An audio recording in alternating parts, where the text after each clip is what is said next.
Hey, who was trying to down us? Who was trying to down us? Hey, hold on, you doing the wrong thing. Doing the wrong shit. Come on, man. Hey, Crips, you doing the wrong thing, nigga. What's wrong with you, nigga? Oh, Good, right? We're good. Sit your ass back, We're good, brother. they about to squabble. But you're about to watch Brandon's life flash before his eyes. I ain't tripping on that. Oh, wait. This is the moment he pulls his gun out, and I can't... All right, man. Breaking news just came out there. Brandon Buckingham went out to LA, did an interview with the Crips, and damn near died while he was out there. You know what I'm saying? So let's hop straight to it. Buckingham just delivered the greatest, most unhinged hood vlog I've ever witnessed in my life. So shout out to Brandon Buckingham, man. Yeah, That's my guy. All right. Now, the Shout out to hood Brandon. vlog was with the Avalon Gangsta Crips of Los Angeles. The most famous member of the Avalon Gangsta Crip is my guy right here called Cartoon53. Now, Cartoon53 has a YouTube channel. He's a content creator, and he pushes positivity. So he's the one that brought Brandon Buckingham back to sort of show what the Avalons is all about. Depending on how long you've been a subscriber of this channel, then you would know that me and Cartoon has had our run-ins in these YouTube streets, but ultimately we were able to actually meet up at Street TV with Alex Alonso and Munchie B, and we had a great conversation, man. I met him in person. Okay. He's a good dude, and I got nothing bad to say about him. So when he brought Brandon Buckingham to the park and to their neighborhood, Cartoon is all about positivity. So it started off as something really positive. All right, check it out, you guys. Right now, we're in the mean streets of LA. And that be the thing about gang leaders sometimes. Like, the whole time, these niggas be pushing straight positive, straight pushing peace, all this. You know what I mean? They just in a gang though. So it's like, I don't know. With the one and only. Mr. Cartoon 1, Eastside Avalon Gangsta Crip, 53rd Street. So with the 5-tray Avalon Gangster Crips right now. That's real. You with us. You with us on that big bad east side. And this is a rough area, I heard. Very rough. You're gonna see a lot of stuff on YouTube. You're gonna see a lot of stuff on social media about different sets in LA. But now at the end of the day, this right here, we the oldest gang in Los Angeles. You know what I'm saying? Avalon was one of the first Crips sets that started putting a name on it. When East Side, West Side Crips start breaking up and they start putting sets on it, this was the first one, Avalon Gangsta Crip. Brandon did a very good job of highlighting the side of gangbanging that we don't see, which is the camaraderie, the brotherhood, the family. My fault, gang. However, you know we got. With that also comes another side, and that side was also highlighted in the video. Now, I don't know how long ago this video was filmed, but with the Big U and the Rolling 60 Rico currently going on, I just think that certain things that were done in this video wasn't wise and smart. Like, for example, in the video, a particular member was talking about how when dudes come to LA, they're going to get robbed and booked if they don't move a certain way. Now, he didn't quite qualify that other people are going to do it.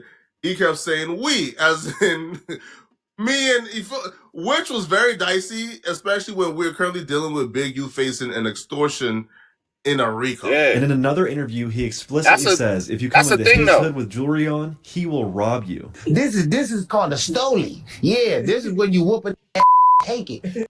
You come out here looking like a gazelle, it's lions out here. This is not no playground. You come out here with them nice jewels on, thinking you from out of town. No, I ain't from out here. All right, you'll figure it out. We're gonna book your stupid. If you come to LA, you should just wear your Apple Watch. If you somebody of significance, you somebody famous, don't wear nothing. And you better have an entourage of a gang of lions with you. Don't bring your partners, because they gonna get robbed too. We know they don't let no mother on that airport. So you coming over here with no weapons, we don't care about no security guards, and the police ain't gonna get here quick. That's why so many people are moving out of LA. So many rappers moving out of LA, athletes, celebrities, famous. Like, LA used to be the third spot to move to. Like, everybody, you had dreams, aspirations, everybody wanted to go to LA.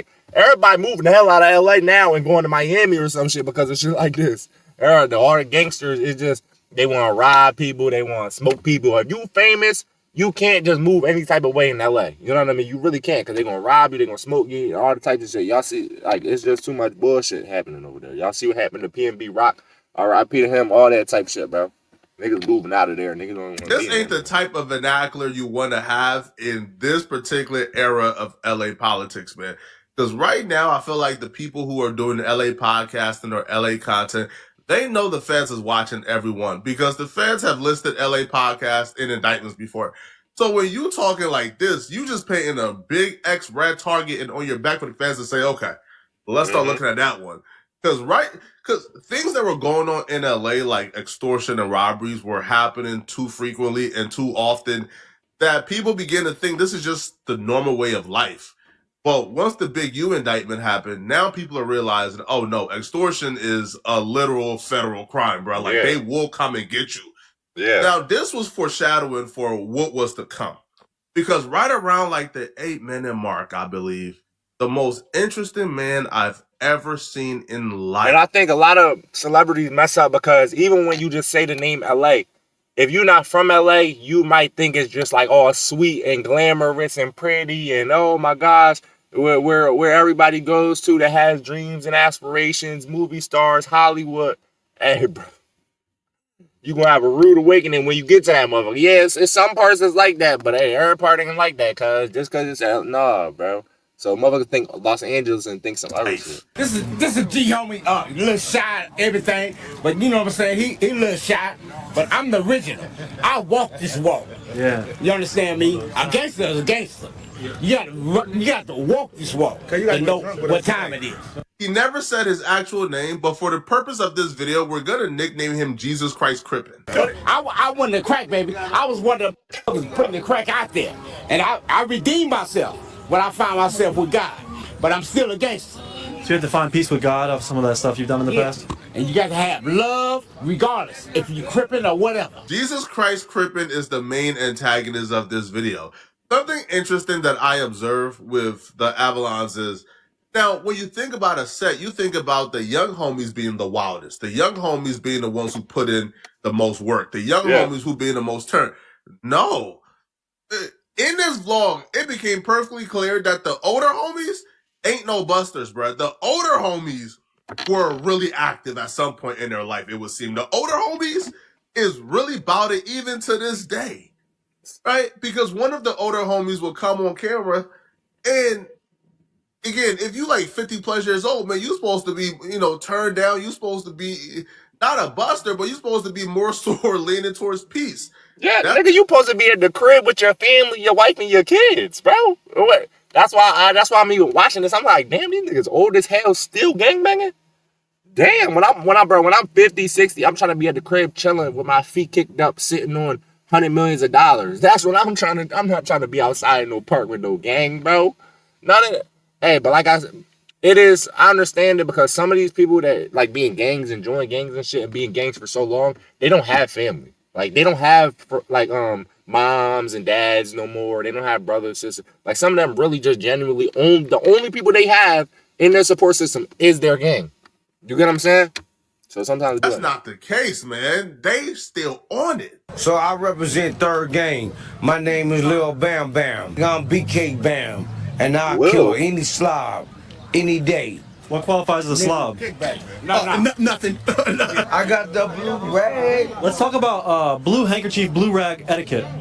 Yeah, what are you supposed to do with it? You put it in the back pocket? You know what this represent? This represent Crip. That mean I don't like bloods. I will kill you. There you go again, huh? You doing the same thing, Ray? He like, all right, you gotta go, bro. You're doing too much. Get over it. Joking, but that ain't what we talking about right now. You know what I'm saying? Of course, we understand we Crips. The homie a little drunk right now, so don't trip. A lot of us got introduced to gangbanging through podcasting. I'm in LA, the home of gangbanging, but a lot of the gangbangers that I know or even see and all is from watching them on podcasts or meeting them on podcasts. But there's still another portion. Now, I'm not saying the dudes who do podcasting and gangbang are jokes, but there's still another layer of gangbanging and, another demographic who would never come on a podcast, who has no type of aspirations to be famous. These dudes' entire life is gangbanging. And we're witnessing some of these people. And this right here is just the reality of some of these people ain't playing. It's not a joke. Some of these people live and breathe this. And if you run across them the wrong way, you disrespect them a certain way, bro. You come on these podcasts and talk about their hoods in a certain light, bro. You would die. A part of this video that made Brandon really rethink even coming was when a conversation about Crip walking got potentially fatal. Like, it got really bad, really fast, and guns got pulled. And the antagonist of this situation was no other than our boy Jesus Crippin. Just look around. Come on, Jesus. We got some real killers out here. Don't let it get. Stop. Did all the drinking. Say what? You done drunk all the ring. We finna go get another. I told you I really drink. Ready? All right. Y'all got me half stepping out here. You're gonna be all right, dog. Don't be. Big Daddy Kane style. That's real, homie. I love old school hip hop. Oh yeah, me too.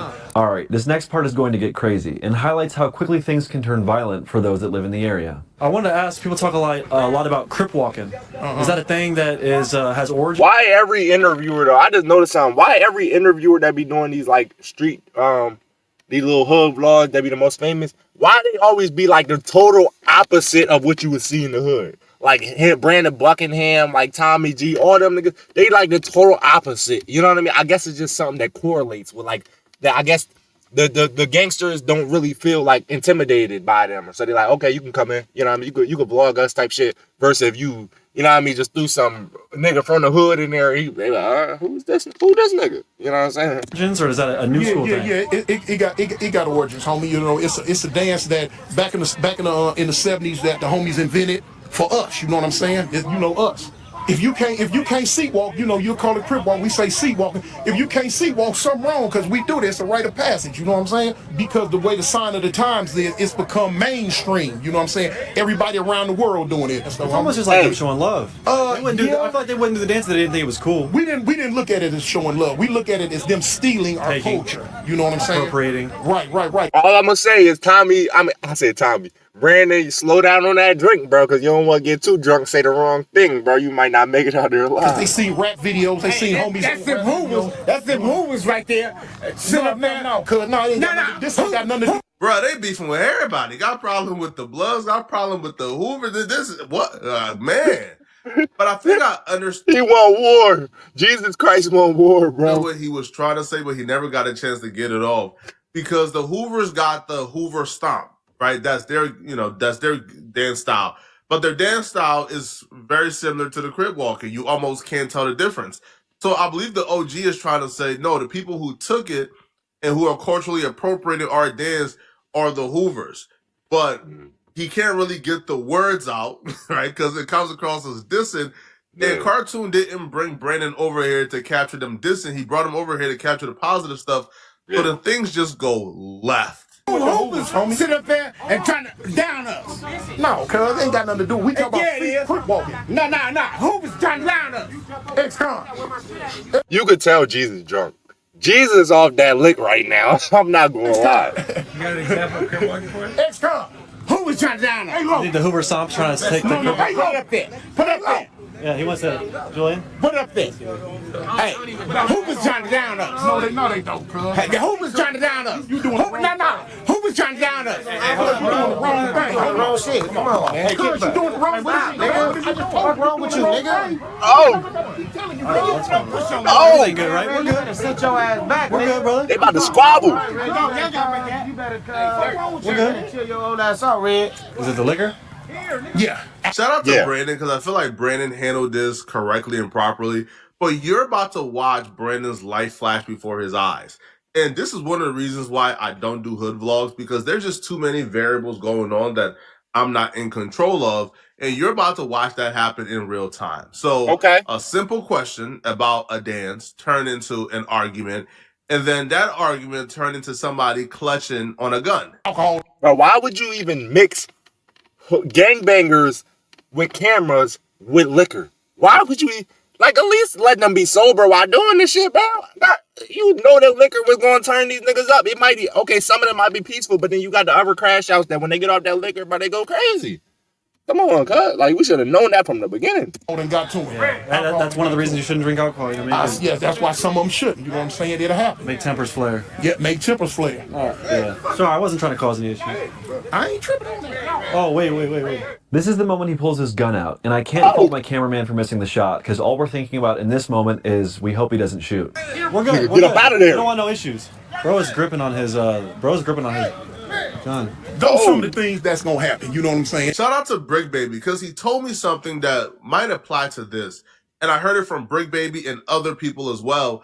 There's a slogan or a term going around called, "You're not a rolling 60 until you kill a rolling 60." And that just highlights how much inner turmoil exists when it comes to gangbanging, right? Like, so these niggas want to kill their own gang members. That's the only way. That's the ritual. You got to kill your own member to be a member, bro. What the? Hey, bro, I don't know what type weird Akatsuki shit this is, bro. But like the people that you should be most afraid of, or like you have a higher probability of being killed or dying within your own gang than you do from an opposition or an op, and that's just the reality of it. So when this dude start clutching, bro, if cameras weren't there, he probably would have sprayed that whole park up and took one of his homies' life. That's just how it goes. Now, the situation appeared to be diffused to right now, but apparently, like Jesus Crippen and others were on the opposite side of the park trying to handle the situation, and things just got progressively worse. And it got so bad that Cartoon had to say, yo, let's stop filming for a little bit.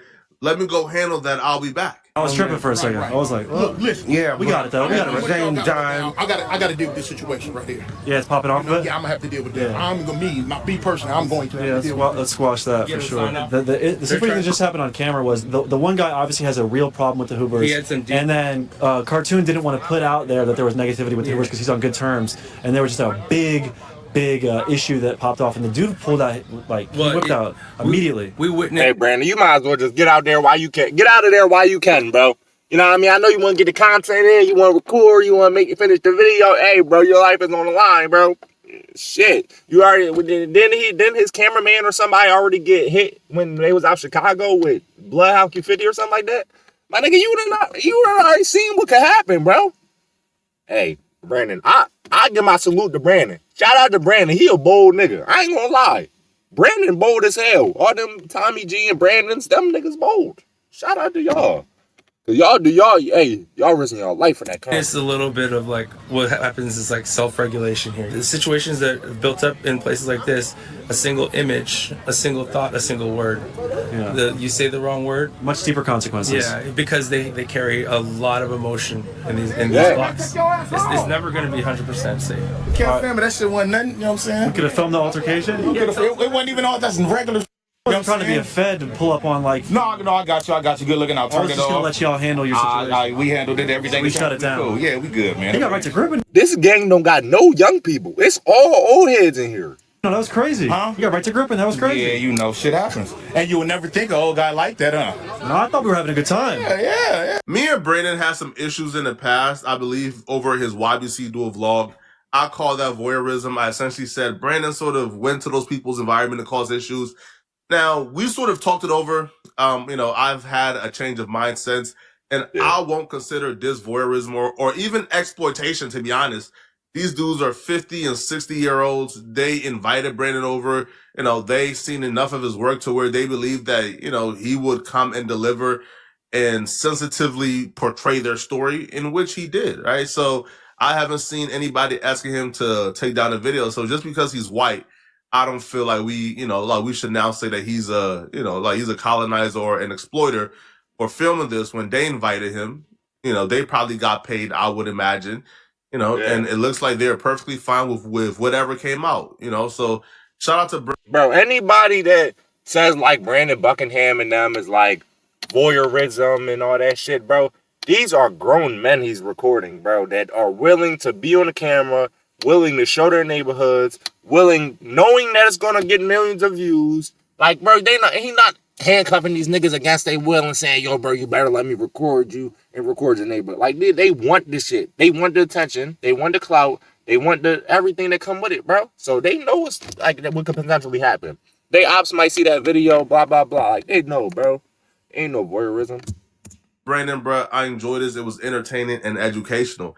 Y'all let me know in the comment section, what do you guys think of content like this, all right? Do you guys think that, hood vlogs should be filmed? Do you guys feel like the hood should be inviting outsiders to come and film their environments? Let me know. I think it should, because the reason I say it should is because it let people that's not from there get an inside look of how it is. You know what I'm saying? Because like I said, an outsider could come to LA, you know what I'm saying, and not really know how it is, think it's all sweet, Hollywood, blah, blah, blah. Walk down the wrong hood with the wrong color on, he didn't even know. You know what I'm saying? He didn't even know that he couldn't wear red in that street. You know what I'm saying? His ass gets smoked. You know what I mean? So it'll give you a little insider, like, okay, this how shit goes, this the hood politics. You know what I mean? Do I think gangbanging is cool or smart? Hell no. Nigga, I don't agree with no damn gangbanging. Who that? Like, I would never be in no gang, bro. But that's them. I can't stop everybody from gangbanging. You feel me? Like, I'm only one person. I'm like damn near close to Superman and shit, but I can't stop the whole world from gangbanging. You know what I'm saying? So it gives a little insider look and just how shit go on. So even outsiders that come there know how to move, bro. So shout out to Brandon Buckingham for this video, man.